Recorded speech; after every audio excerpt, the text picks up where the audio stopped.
So we're beginning in the book of Joshua. We have been through the Pentateuch, the 5 books, and we ended Deuteronomy last week. Joshua is the son of Nun. That distinguishes him from about 4 other Joshuas that are in the Bible. He's from the tribe of Ephraim. He was originally called Hoshea, which means may Jehovah save.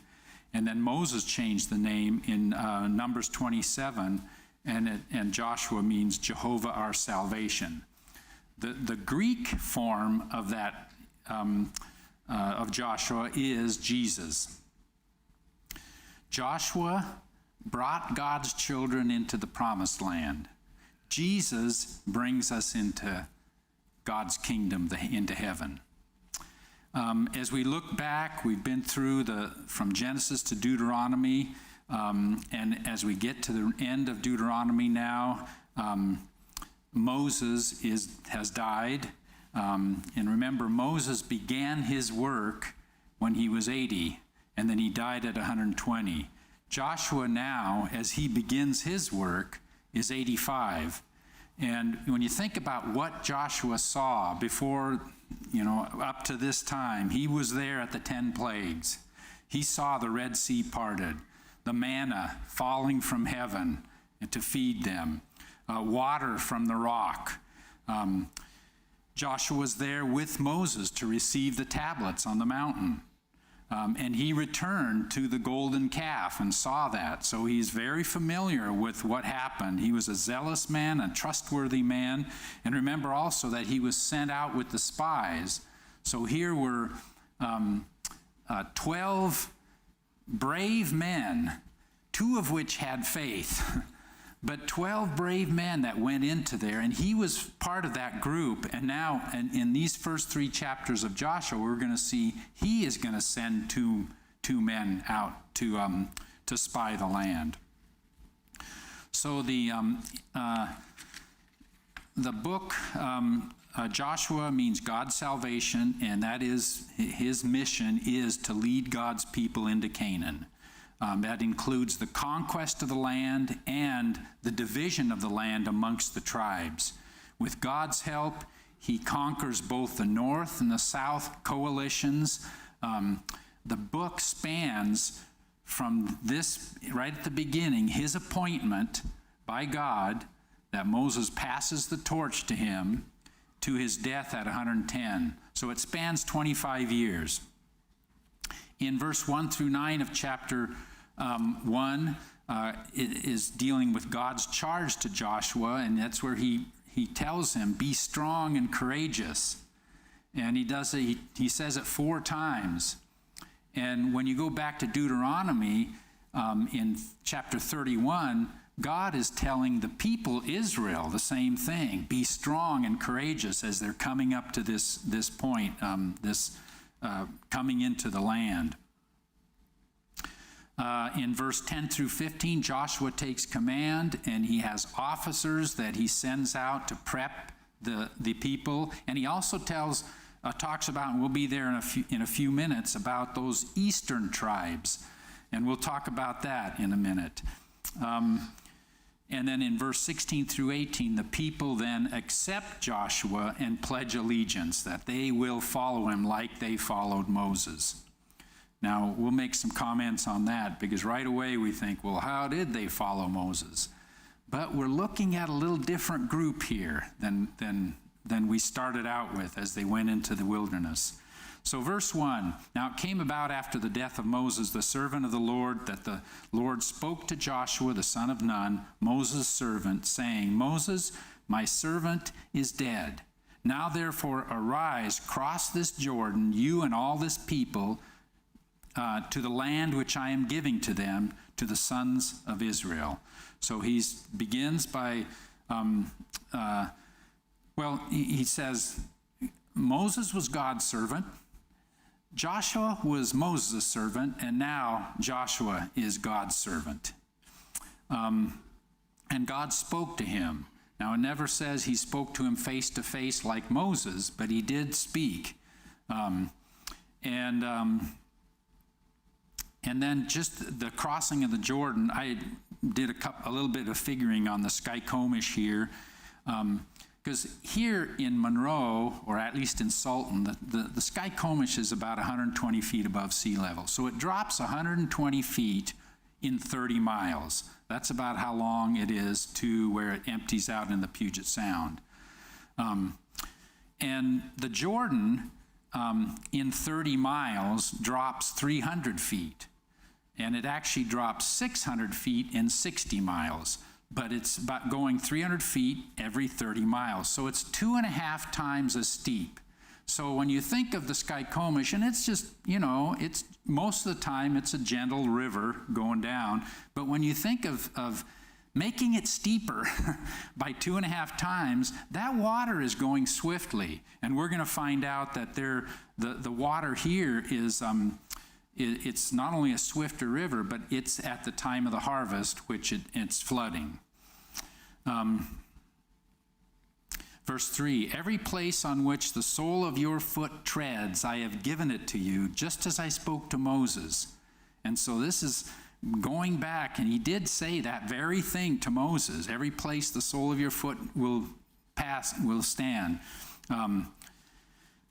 Foot treads. And Abraham, of course, you can go all the way back to Genesis chapter 12, and that land promise to Abraham, to your descendants I will give this land. So this is all coming to fruition now. He says, I have given it.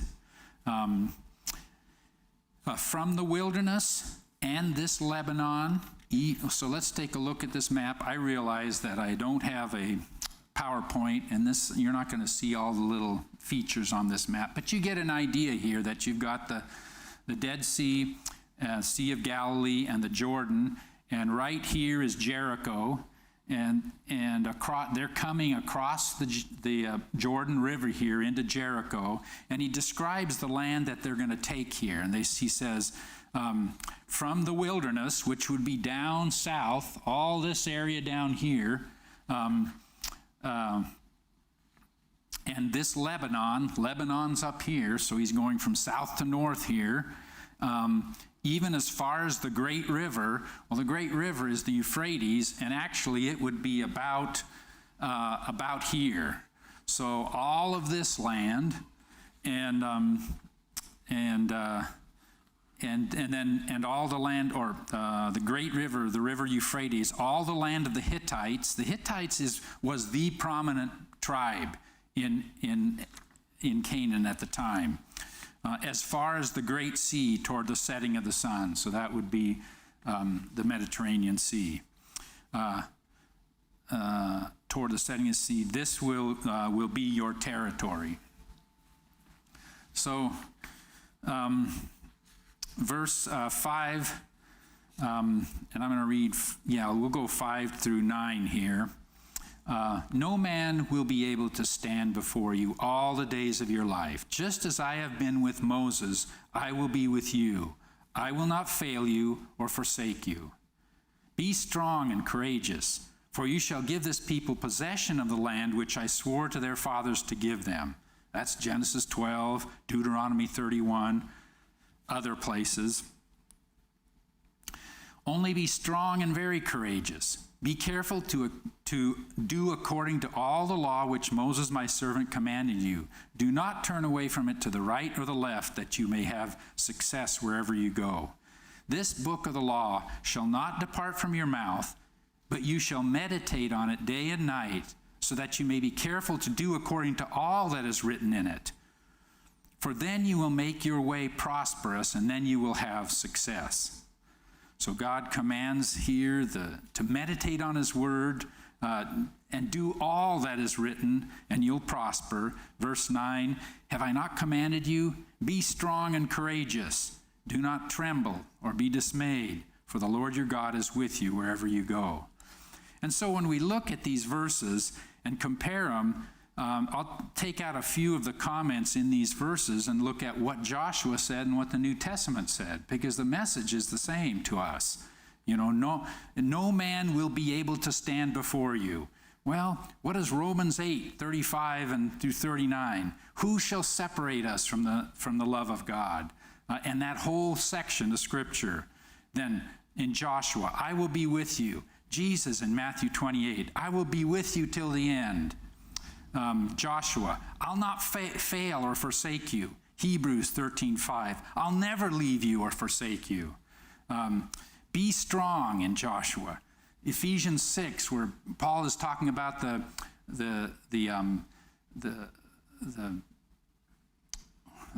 armor of faith, and he says same thing. Be strong. Be courageous. We think of Acts chapter 4 when they wanted boldness. They were being persecuted, and they said, please give us boldness, that courage. In Joshua, do not turn to the right or left. Do all that is written. Well, yeah, we understand. Revelation 22, don't add or subtract. And then 2 Timothy 3:16, that the man of God may be complete. So do all that is written. The law shall not depart from your mouth in Joshua. 1 Peter 4, Peter says, let him speak as the oracles of God. That's what you speak. And if you do these things, you'll prosper and succeed. And we just went through 2 Timothy 4 last Sunday, where Paul talked about the crown that he was going to receive. And he says, for all who have loved his appearing can look forward to that crown. We will prosper and succeed. And then do not tremble or be dismayed. And of course, the New Testament teaching on fear not. So there's so many parallels here between what Joshua is being told and what we learn in the New Testament, and our attitude and our asking for courage and strength. Verse 10 through 15, here is where Joshua takes command. Then Joshua commanded the officers of the people, saying, so here he gives orders to officers, pass through the midst of the camp and command the people, saying, prepare provisions for yourselves, for within 3 days you're to cross this Jordan, to go in to possess the land which the Lord your God is giving you to possess it. So he tells these officers, go deliver this message, and in 3 days you will be moving, and you're not taking a trip and coming back. You're moving there. So prepare. Verse 12, and to the Reubenites and to the Gadites and the half-tribe of Manasseh, Joshua said, remember the word which Moses, the servant of the Lord, commanded you, saying, the Lord your God gives you rest and will give you this land. And in Deuteronomy chapter 3, these are the tribes that are described that have livestock, and they are here required to go into battle with Israel, even though they already have their inheritance. And what I mean by that is they came to the river here of the Jordan, and they looked at this land and said, this is good land for livestock. This is a good area to raise our we'd like to stay here. And so Moses said, you can, that'll be your land, but you come fight with us, and you be part. Even though you have your inheritance, you come fight with us. So the wives and the children, the livestock stayed, and it says, you shall cross before your wives and your little ones and your cattle shall remain in the land which Moses gave you beyond the Jordan, but you shall cross before your brothers in battle array, all your valiant warriors, and shall help them. So that in battle array, meaning armed or harnessed, or it also includes being in divisions. So, but the point is, you come ready to fight, and you come before your brethren. So I am assuming that before means that they would be first. They would be at the head. Until the Lord gives your brothers rest, as he gives you, and they also possess the land which the Lord your God is giving them. Then you shall return to your own land and possess that which Moses, the servant of the Lord, gave you beyond the Jordan toward the sunrise. And so there's I think there's a lesson somewhere in there about loyalty. And I don't have time to preach it, so we're not going to get into it. But boy, just the attitude of these people, and they were willing and ready. Yes, we'll do it. And right, they had made a commitment. That's right, and a while back. That's right. Verse 16 through 18, here is where the people answer Joshua, and they answer Joshua saying, all that you have commanded us, we will do, and wherever you send us, we will go. So here's you see a people that seems to be a stronger, a more willing, hopeful, and eager people than we saw traveling through the wilderness. And with all the murmuring and the rebellions that happened there, but there seems to be a strong attitude here. Verse 17, just as we obeyed Moses in all things, and as we go back to the nation of Israel, we think, well, they disobeyed him in many things. But here we're getting to the promised land, and God said none of that generation will be alive when they cross the Jordan, except Caleb and Joshua. And we're getting very close here, so there's nobody left from that generation. So it seems like this younger generation is entering the land with this strong attitude of yes, let's go, let's be faithful. And he says, we listened to Moses, and they had heard the law again. Remember, in Deuteronomy, it was repeated, so they heard it. And this new generation is coming up. Verse 18, anyone who rebels against your command and does not obey your words, in all that you command him shall be put to death. And so that's still, what I understand is that's still the people answering Joshua and saying, we are willing, we're eager, we're ready to go, we'll listen to you. And the people who don't listen to you will be put to death. Only be strong and courageous. So it's like the people tell Joshua, be strong and courageous in this. And so they're willing, not grumbling.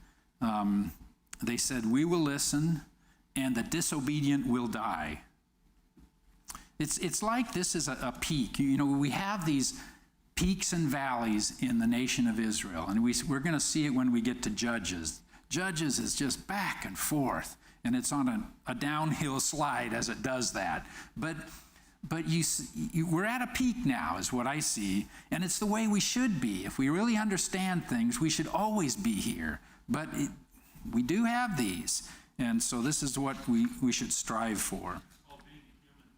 Yeah, exactly. Chapter 2, the first 11 verses here. Then Joshua, the son of Nun, sent 2 men as spies. Now we're going to find out in chapter 6 that these were 2 young men. But he's going to pick 2 people that he knows about spying. He's done this before, and he's going to be picking the right guys. As spies secretly from Shittim, saying, go view the land, especially Jericho. So they went, and they came into the house of a harlot whose name was Rahab, and lodged there. So they came craftily or secretly, and Shittim is the word for acacias. That's that tree. In fact, the town is called Acacias as well as Shittim. And it's the wood that was used for the tabernacle. That's where back in the Pentateuch, we looked at that. Verse 2, and it was told the king of Jericho, saying, behold, men from the sons of Israel have come here tonight to search out the land. So it looks like the king is watching for these Israelites.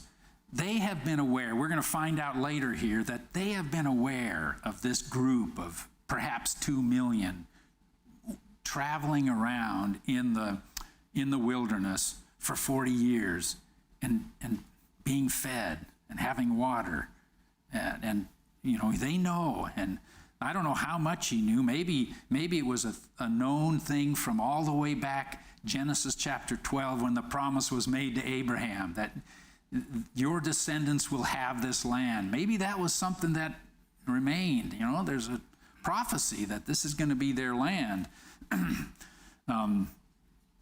Verse 3, and the king of Jericho sent word to Rahab, saying, bring out the men who have come to you, who have entered your house, for they have come to search out the land. So bring them out. But the woman had taken the 2 men and hidden them, and she said, yes, the men came to me, but I did not know where they were from. So here Rahab hides them and lies about it. Verse 5, and it came about when it was time to shut the gate at dark that the men went out. And it came about, she's talking here, and it came about when it was time to shut the gate at dark that the men went out. Boy, I got mixed up here. Let's see. I do not know. Yeah, that's right. It's her talking. I do not know where the men went. Pursue them quickly, for you will overtake them. So Rahab sends them really on a wild goose chase and says, if you run, if you hurry, you'll get them when they're hiding. But she had brought them up to the roof and hidden them in the stalks of flax which she had laid in order on the roof. So here we got these 2 young men and Rahab. These are 3 courageous people. And they're all courageous because their faith in God, for different reasons. But Rahab sees something and she acts on it. That's faith. She understands something about God and she acts on it. And these guys have come into this land, which you think about coming into a city where the king lives, and you're spying them out, and they know, that's a death sentence, but they're ready to do it because they of their faith in God. Verse 7, so the men pursued them on the road to the Jordan, to the fords, the crossing of the Jordan where they would cross. And as soon as those who were pursuing them had gone out, they shut the gate. So they wanted to, go find them. We'll shut the gate in case they're still here. Now, before they lay down, she came up to them on the roof, and she said to the men, I know that the Lord has given you the land, and that the terror of you has fallen on us, and that all the inhabitants of the land have melted away before you.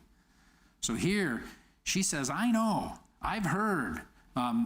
Verse 10, for we have heard how the Lord dried up the water of the Red Sea before you when you came out of Egypt, and what you did to the 2 kings of the Amorites. Here's a group of brick makers traveling in the wilderness, and they took out the kings of the Amorites who were beyond the Jordan, to Sihon and Og, who you utterly destroyed. And when we heard it, now she's talking about we, us, people here in Jericho, when we heard it, our hearts melted, and no courage remained in any man any longer because of you. For the Lord your God, he is God in heaven above and on earth beneath. So here we have this indication that they knew about what who this God was, that this 2 million people traveling in a desert and being fed for 40 years, having water, and the events that happened at the crossing of the Red Sea and the plagues. One of the things I think we need to keep in mind is the Israelites were not trained warriors.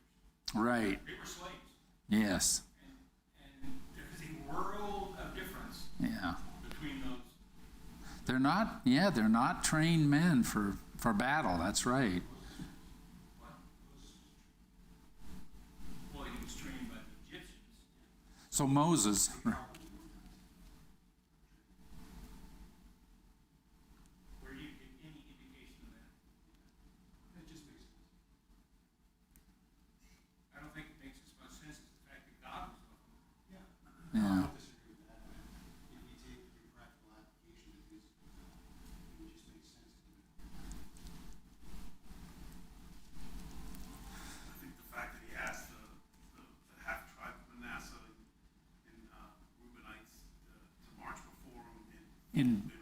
In battle array. indicates that there's some kind of battle training going on with some of the men Mm-hmm.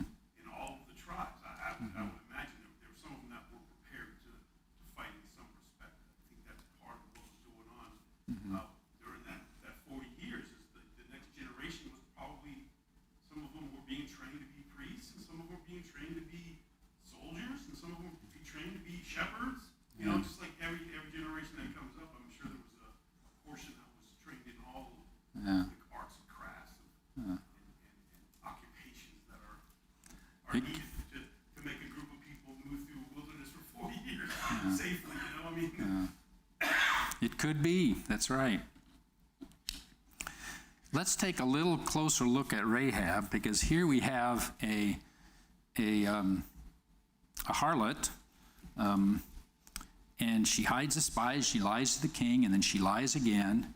But when she saw the truth about that, and she said, "The Lord is God, I know." And she gave the reasons in verse 10, "For we have heard how the Lord dried up the water of the Red Sea."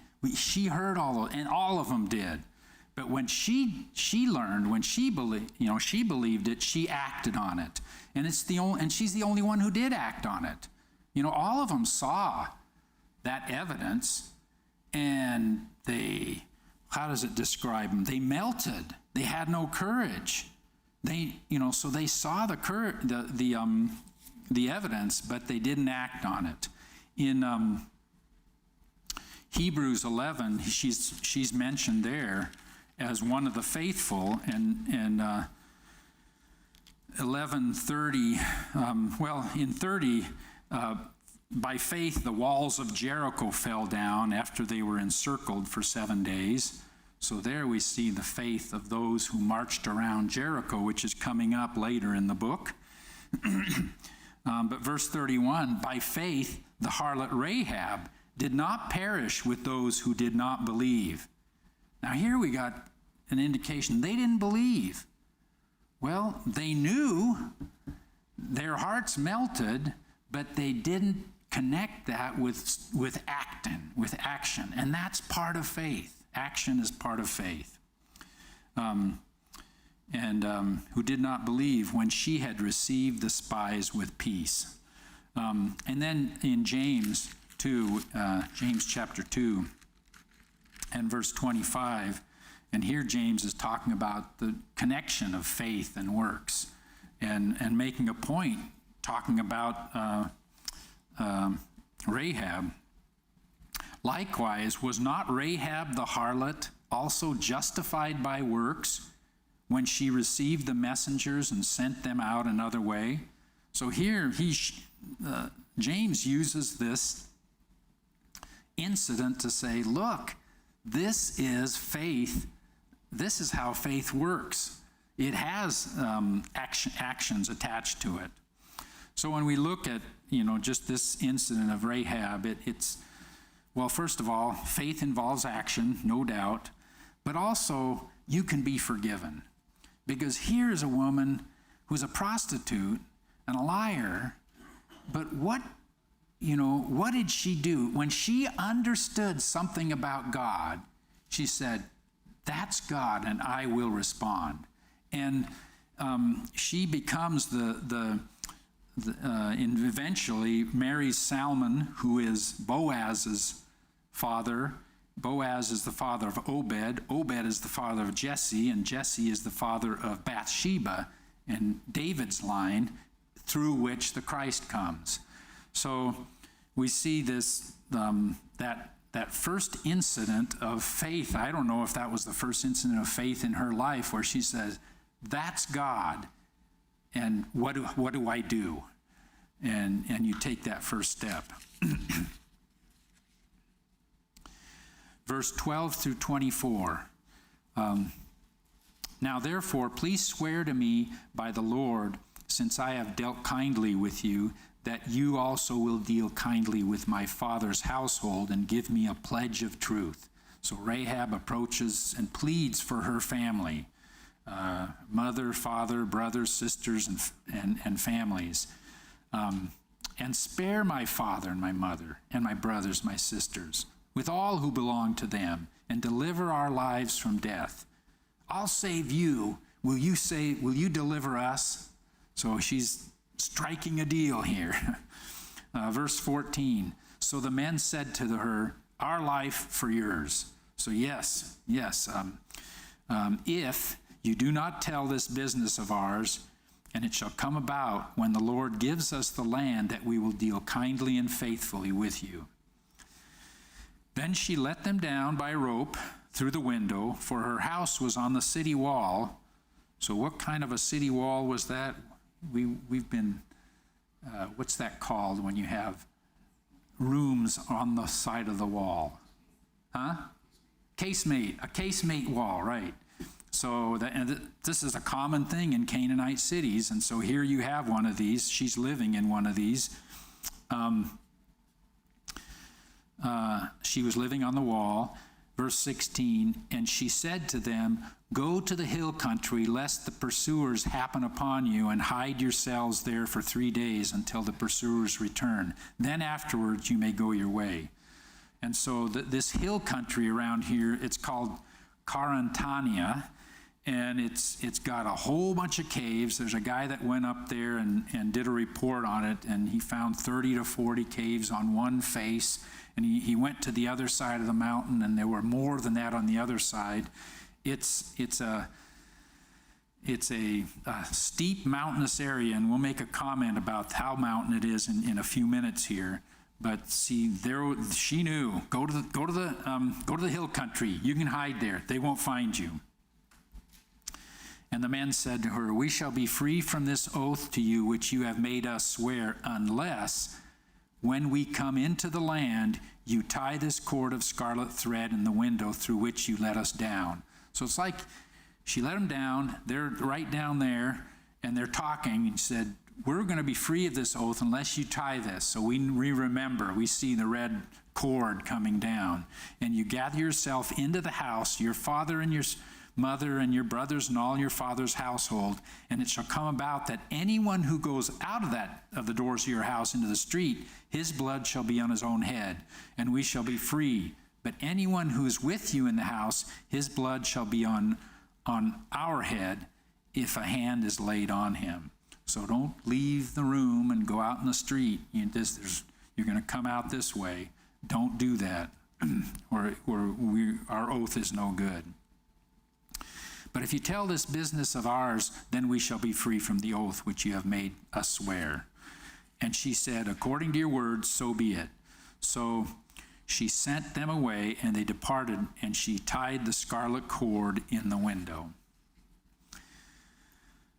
And they departed and came to the hill country and remained there for 3 days until the pursuers returned. Now the pursuers had sought them all along the road, but had not found them. So this is, sought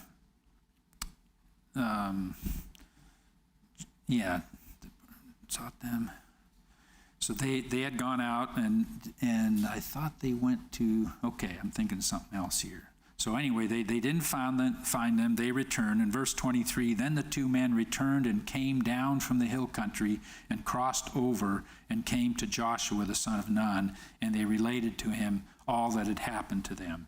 And I just wanted to make a comment about, too, the terrain there, that rugged country, that rugged hill country. Again, I looked at just the map and looking up elevations. From Jericho to Jerusalem is about 3,700 feet. And you go up 3,700 feet in 17 miles. And, of course, you're starting at minus 905 feet because, you know, the sea of the Salt Sea is, Dead Sea, is actually 1,200 feet below, and Jericho is 300 feet higher, so it's still 900 feet below sea level. But you're going up 3,700 feet in 17 miles. If you look at going from startup to Stevens Pass, it goes up 3,900 feet, a little bit more, but it takes 40 miles. So it's at least twice as steep as that, you know, the road from Jericho to Jerusalem. And, you know, if you get a chance after class, just come down and look at that mountainous region between Jericho and Jerusalem, and you'll see, it just rises, it comes out. This is a satellite photo, so you can kind of see the peaks in there. Verse 23, then the two men returned and came down from the hill country and crossed over and came to Joshua the son of Nun, and they related to him all that had happened. So the spies returned to Joshua, and they said to Joshua, surely the Lord has given all the land into our hands, and all the inhabitants of the land, moreover, have melted away before us. So they come back with this great report and just say, God has given it to us. And I think part of the info that they were after was, have these people, are they melted?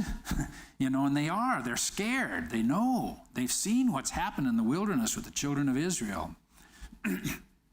So now we move to chapter 3, crossing the Jordan. And in verse 1 through 6 is the command there that then Joshua rose early in the morning, and he and all the sons of Israel set out from Shittim and came to the Jordan, and they lodged there before they crossed. So this is the next morning after these 3 days. This is the next morning after the spies report. And they lodged there before they crossed, and they came about at the end of 3 days. I'm sorry, that 3 days came after that. And it came about that at the end of 3 days that the officers went through the midst of the camp. So here, these officers that Joshua had sent out, they go through the camp and give the instructions. They're standing before this flooding Jordan. And the flooding Jordan is, there's folks also who have gone there and recorded and looked at and measured the flooding Jordan. And they say that it goes to the banks and then 14 feet above the banks. So, and you think about that, our flood stage is at 15 feet, right? And then anything above 15 feet, the Skykomish is flooding. But that measures it from the base of the bottom of the river. So here, you're going 14 feet above the banks. Plus, you remember you're more than 2 times as steep. It's a dangerous flood, and you're standing in front of this. Okay, we're going to cross, and I don't know how yet, but it's going to happen. God said so. And so just the amount of confidence that you have to have in your God to go ahead and say, okay, the officers go out and they tell everybody, get ready.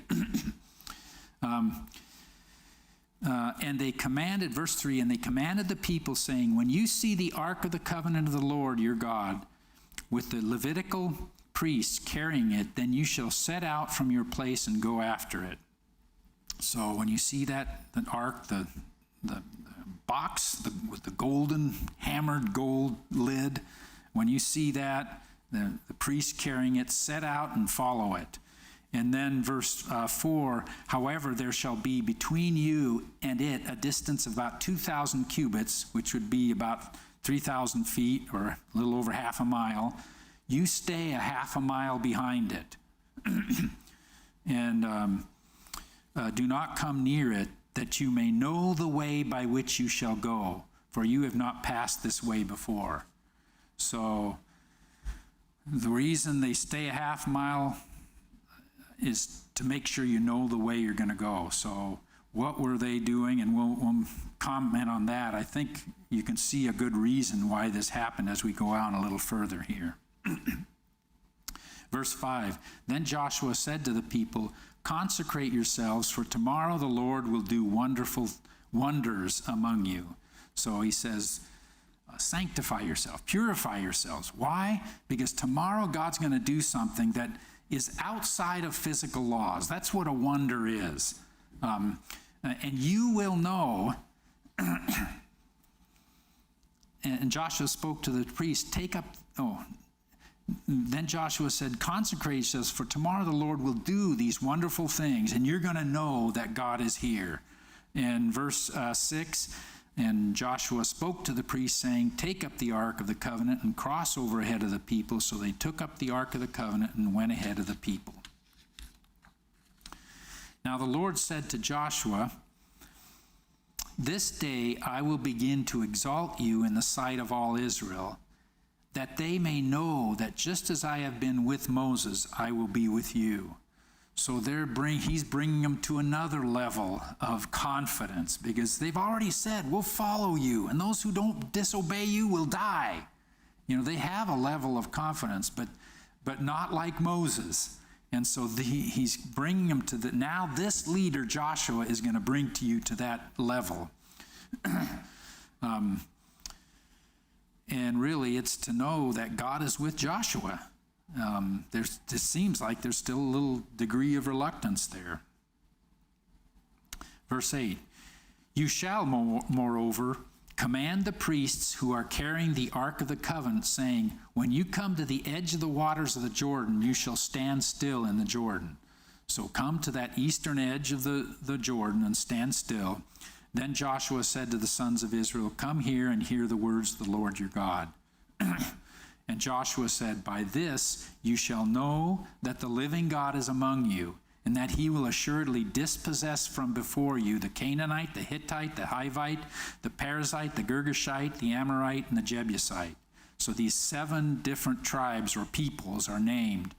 And he's saying, you're going to have confidence that that's going to happen when you see what's going to happen today. Behold, the ark of the covenant of the Lord of all the earth is crossing over ahead of you into the Jordan. And so that sentence there, the ark, that's where Aaron's rod that budded and the tables are inside there. The ark of the covenant, that's that agreement between God and the people of Israel, of the Lord, the God, the Creator, of all the earth. You're going to know when we're done here that this is the God of all the earth that is crossing ahead of you. Verse 12, now then, take for yourselves 12 men from the tribes of Israel, 1 man for each tribe, and it shall come about when the soles of the feet of the priests who carry the ark of the Lord of the earth, shall rest in the waters of the waters of the Jordan shall be cut off, and the waters which are flowing down from above shall stand in one heap. So there is, how do you heap water? You know, you can heap your laundry or leaves or something, but you don't heap water. But this is when you think of, throw that water over there in a heap. That doesn't make sense, but that's the point. It's a God does it. It's a miracle. This is the wonder that the waters will heap up. Your helper, from verse 10 said, by this you will know that the living God is among you. Your helper, the living God, can heap up water, stack it up. So it came about when the people set out from their tents to cross the Jordan with the priests carrying the ark of the covenant before the people. And when those who carried the ark came into the Jordan, and the feet of the priests carrying the ark were dipped in the edge of the water, for the Jordan overflows all its bank all the days of harvest. So this is that flood that's taking place.